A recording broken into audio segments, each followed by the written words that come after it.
Hello, I'm Jewel, and today I want to show you how to do this alcohol ink painting. I've got white flowers on a black tile, which is kind of different. There aren't too many black tiles around, but if you go online, Home Depot has them. You can buy them by the case. Can't get them in the store though. So anyway, the composition is pretty simple, just a bigger flower and 3 smaller blooms. So I'm going to put this one well out of the way because sometimes the white ink can splatter. I'll get that one out of here. Now I'm going to just use isopropyl alcohol to clean up my tile. This mirror cloth will clean it nice and you won't have fibers sticking in there like you sometimes get with paper towel. So get that all cleaned up, and I put the alcohol in the fine line applicator bottle. It keeps alcohol out of the air because if you missed it, sometimes it's hard to breathe. You'll need some Q-tips. I use the dollar store Q-tips because they're not as fluffy, and that's a big help when you're working in the ink. And we'll need some honeycomb for the center, some lettuce for the stems and the leaves, and some snow cap for the flower. So here we go, and this is the Costco canned air, which is really the best canned air product you can get. So this composition is going to be vertical. I'm going to start by getting really close with my bottle of white. Squeeze a little bit there. Oh, I forgot to shake it, so give it a good shake. And I'm just dropping and turning. And as you can see, some of the white, it's quite thick. Some of the black color of the tile will show through, and that's what gives you those little shadows you have in the petals. Just like if you had color, the white of the tile would show through on a white tile. So that's not too bad. It's splattered a little bit. I'll show you how to clean that up after. So I've got my large full bloom flower at the bottom, and I'm just going to do maybe 2 smaller ones up here. So for these, don't push your air quite as hard. Just give it a little bit of pressure. There we go. I guess that'll do. Maybe do another one further up there. Here. Okay. Get those to dry. Won't take long to dry at all.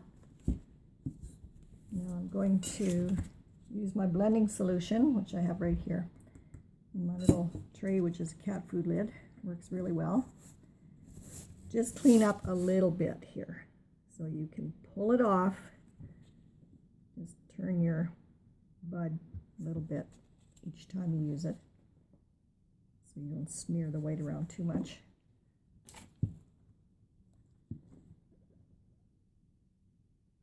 Clean up nice. Well, I guess it's time for a new one.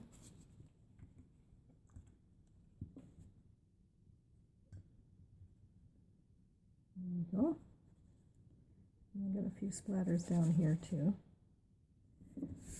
Now, looking at this one, I guess I could make that into 2 stems over there. It almost looks like 2 flowers together, so we'll do that.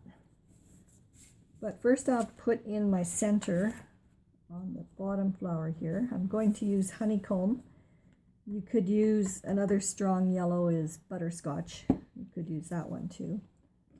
Now these are dental tools, but they work really well for doing detail work in your ink. Now if you notice, I didn't leave any black in the center because if you put color on black, it's not going to show through at all.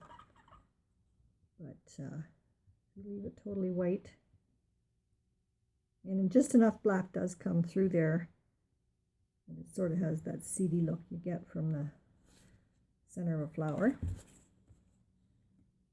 I've got a little bit clean up to do over here.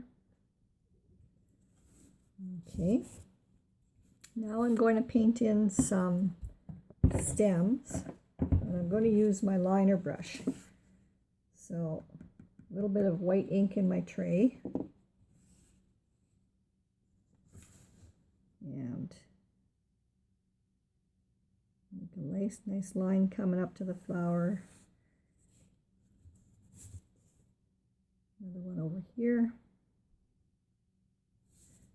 And maybe a third one coming. There. That's a little skinny down there. Try and thicken it up a bit. Oops. Okay, I went off track there a little bit, but I can certainly clean that up.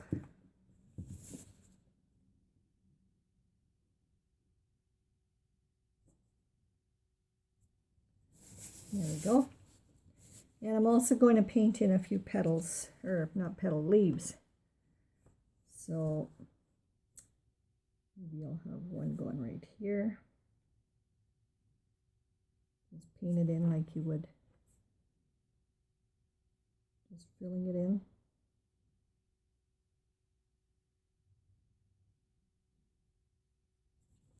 And the white has to go as a base coat because obviously if you painted color on there you wouldn't see it at all, but it'll show up really nicely on the white.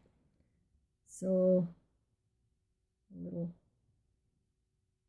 leaf up there, another one over here, and maybe one over here, a little bit showing behind this guy.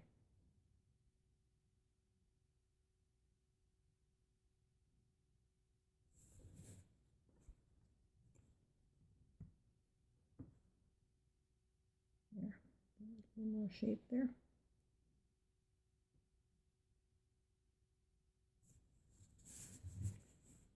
Okay, I'm going to strengthen this one up a bit. It looks kind of wimpy. Yeah, do it again.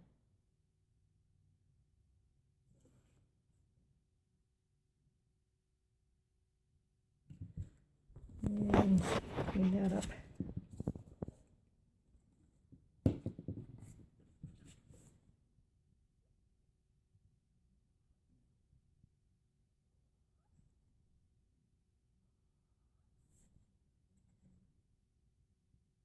Pretty easy to clean up mistakes when you're doing this. Okay, good enough. Now next I'm going to take my lettuce. I need a clean liner brush. And I'm just going to paint, maybe I'll give it a shot of air and make sure it's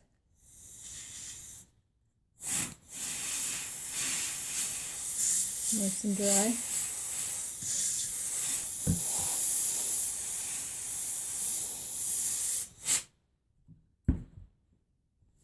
Okay, so just paint the green right over the white. There we go. One down. And you can use different shades if you want to try 2 shades of green. You can do that too. Just blowing on it quickly so it doesn't get away on me.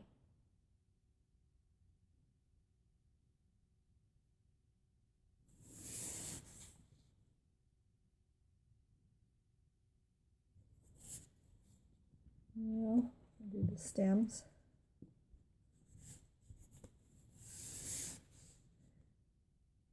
Now I'm going to just put a little bit of green into the petals up here to show where the bottom of the flower joins the stem. And pull that all the way down.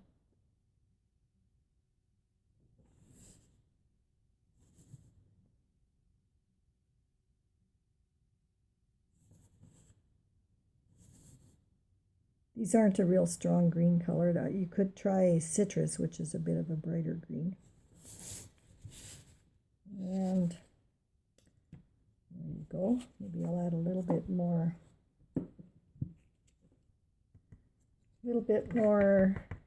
honeycomb to the center here. See if I can brighten up my center. Maybe I could add a little white first and then.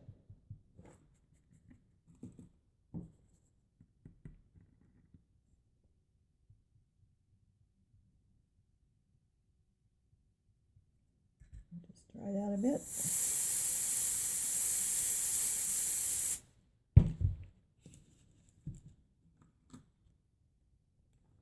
And go back in with the honeycomb. That helps a little bit. Okay, so done with that one. It needs a little bit more cleanup with my Q-tip here, but not too bad. Now, if you wanted to have this colored, the only way to color the flower is to paint your color right over the white, and you can just do that with a brush. So there, that was raspberry I used there. Let's see, I'll bring in one more, just color a little bit of it to show you what I got here, or how I did that.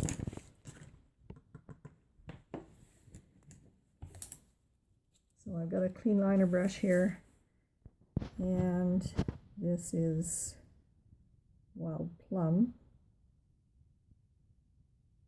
So just paint right on it. It might eat through that white a little bit. You may have to touch that up after. But anyway, you get the idea.